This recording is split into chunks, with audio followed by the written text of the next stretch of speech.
they can shut it down.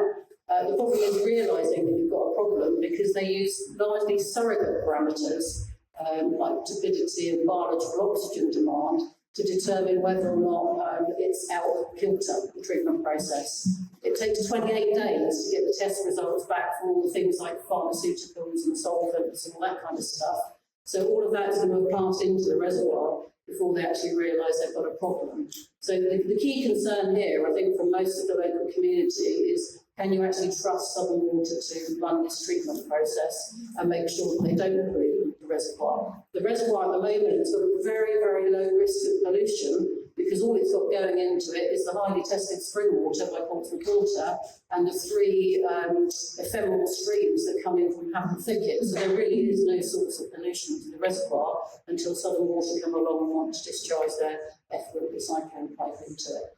So having sat in the reservoir mixed with the spring water, they then transfer the water to the Portsmouth Water Treatment Works at Farlington, when it can go out to any of the Portsmouth Water customers, and it gets transferred 40 kilometres to Otterbourne, where it will be treated by Southern Water and go out to pretty much all of Southern Water's customers in Hampshire. On the left-hand side, you can see that we get a lot of waste product from this process. So not only does it use a lot of energy, but also it produces a lot of waste products. 20% of the material that goes into the recycling plant actually comes out as concentrated reject water. And so you can imagine that's going to go somewhere, and that's going to go to the Lumsey outfall, and Bob will come on and talk about that shortly. So it's a huge scheme, a massive scheme. If we just look down, I don't know if the pointer works, but you can see here that black blob is the Bud's Farm Treatment Works. From there, it goes to this new building here, which is the effluent recycling plant. So there are 2 pipelines that go under the Hermitage stream into the Broadmarsh landfill site. So they've got a tunnel through the landfill site and below the chalk. From there are then 2 pipelines that go back to Bedhampton Springs. And the plan is that they hope to be able to mix the water with the pipes that come from the springs up to the reservoir, so that it's already mixing before it gets to the reservoir. It then stays in the reservoir for an indeterminate period of time, depending on whether or not we're in drought or whatever. And one of the really difficult things about this scheme to understand is it's supposed to be a drought resource, but actually, because the plant has to be kept wet and what they call sweet all of the time, and the pipelines to Otterbourne, which are 40 kilometres, have to be kept sweet all the time so they function properly, they're actually going to treat 30 megalitres a day. If you think about the Olympics and the swimming pools, you saw them racing up and down there, that's 12 Olympic-sized swimming pools of sewage effluent from Bud's Farm, the final treated effluent, being treated through this plant, and then 30 megalitres being pumped up to Otterbourne on a daily basis, even when there's not a drought, so 365 days a year. The estimated cost for that, just for the treatment and for the transport of that, 40 kilometres, is £3 million a year just in energy. That's the estimates we've done from their own figures of how much energy it's going to use. And then from the reservoir, it comes back down to Bedhampton, to the top of Portsdown Hill, and then 40 kilometres with 3 pumping stations along the way. So for all of these different bits of infrastructure that you can see listed on the left-hand side of the drawing, they're allowed to make a profit from building that. So the more infrastructure they can build, the more pipelines, the more buildings, the more profit the company are allowed to make. They're not allowed to make a profit from things like maintenance and day-to-day supply of water. So really, from my perspective, I can't see how that can be considered a sustainable source of water. What's the scheme going to cost? Well, it's now up to 1.2 to 1.4 billion pounds for everything that you've just seen on the map before. So that's not including the operating costs, that's not including building the reservoir, that is just literally to actually build all those pumping stations, the effluent recycling plant and pipelines.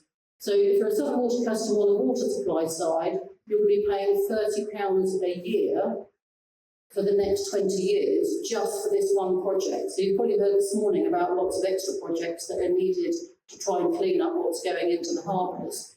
That would be in addition to this, because this scheme provides no benefit whatsoever to the harbour. The end product that comes out of Bud's Farm doesn't go into the harbour, it goes into the Lumsey outfall. And Bob again will talk about that. But The reservoir project was supposed to provide a benefit to Langston Harbour, basically by reducing the amount of nitrates going into the harbour. And this project, particularly in a drought, you won't need to pump spring water up to top up the reservoir after a drought, because they've already been pumping the recycled effluent up there. And as a result, there's a significant risk that actually there's a disadvantage to the harbours. And we're still waiting for information on the modelling to confirm whether that's the case. So the cost a year ago, just June last year, was substantially lower than that. It's gone up by more than £1 million in just 1 year. So just think that by the time they finish building this in 2035, how much the costs will have spiralled. You could build 3 Havant Thicket reservoirs for the same price as this. In 60 years' time, if they get permission for this plant, it's going to be redundant. They would need to rebuild it. So it's got no legacy. So you're spending £1.2 billion as a minimum with no legacy whatsoever. Whereas if again you compare that to a winter storage reservoir, which works with climate change, collecting all that extra winter water that we're going to get, that provides a benefit for the next 200, 300 years. How long is a reservoir going to last? It gives you the environmental benefit of the reservoir and the biodiversity benefit of the reservoir, as well as potentially in combination effects like reducing flood risk, because you would fill those reservoirs with winter water. So it really does seem strange that this is the future for the UK when we get so much rain in winter.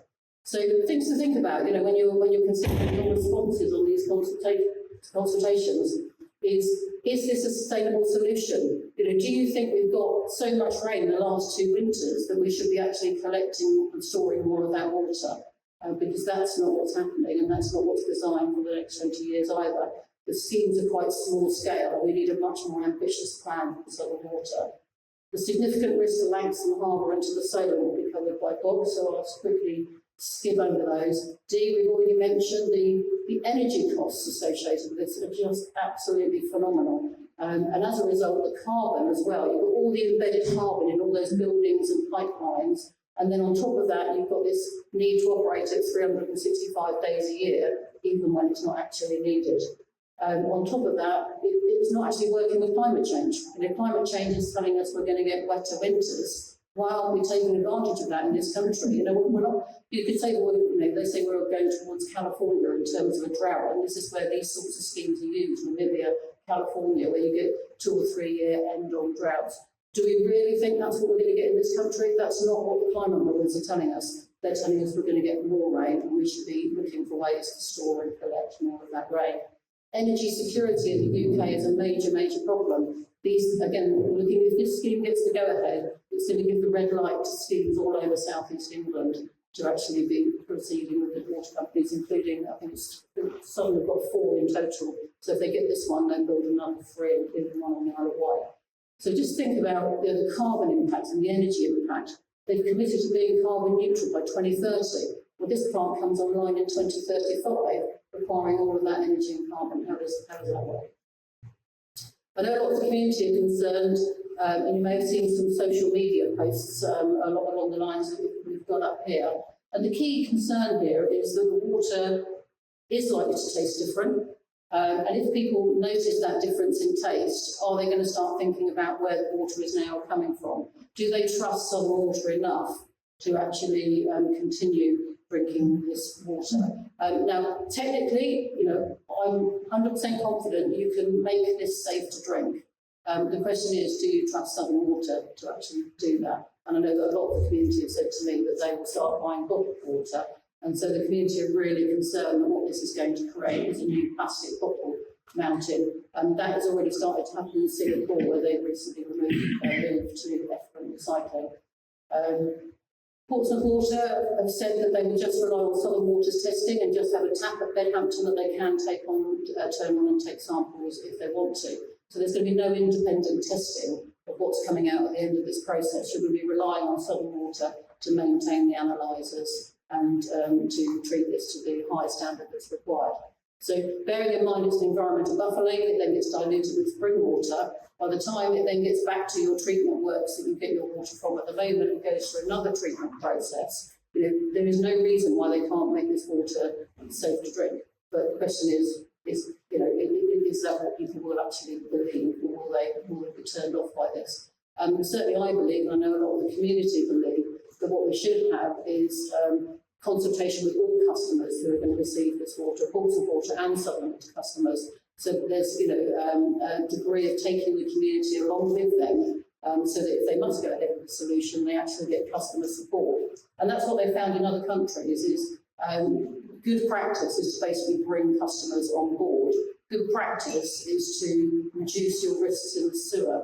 So if you consider what's going into the sewers in Portsmouth and Havant, I think they estimate that 16% of the waste going into Bud's Farm is actually coming from commercial uses. So you've got things like nickel plating, silver plating, these sorts of industries in the Portsmouth area, which will be discharging into Bud's Farm. So, this is the sort of thing that they're having to treat, to take out of the water.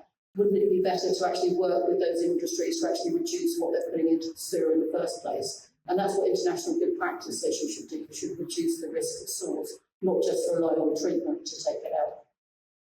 So a few other things to talk about. When they've done the public consultations, they've not been very well advertised. They didn't even put posters up on the sites. At Broadmarsh or at the Reservoir site in 2022, 48% of people that responded did not support effluent recycling.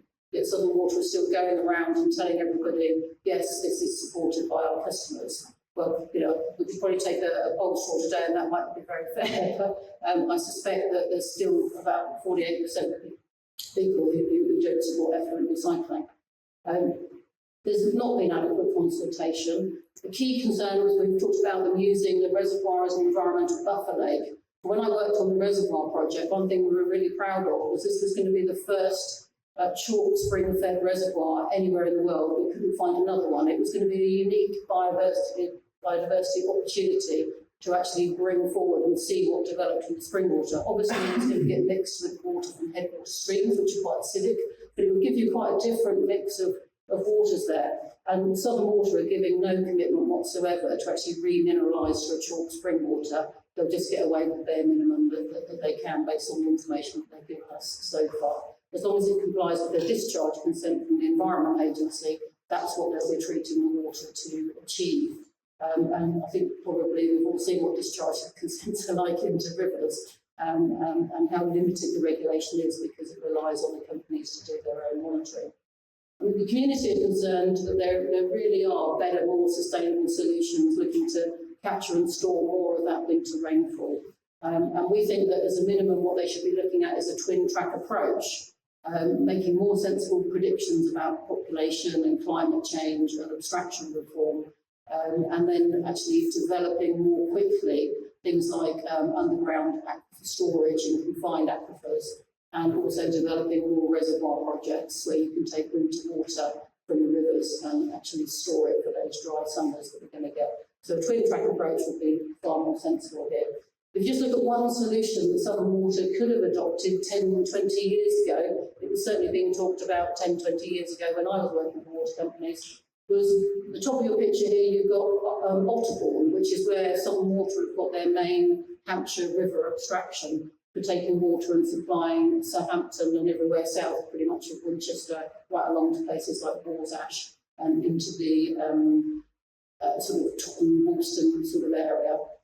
And actually, if you were to move that abstraction from the upper catchment down to the lower catchment close to the tidal limit, south of Gators Mill, sort of Wood Mill, that sort of area, well, actually 7.5 miles, 12 kilometres of stream, of our iconic chalk streams, would then not be subject to abstraction. The key concern on the chalk streams is particularly abstraction during droughts, not leaving enough water in there for the biodiversity and the ecology of the streams. And so this would fix the problem overnight, because you would immediately get a restoration of natural flows in those channels. And I think that would be a much more sensible solution to look at. EA would not then need to look at such severe and rapid abstraction reform, because they would have already had to have protected the chalk streams by moving the extraction downstream. The EA can play their part here in actually changing their abstraction licences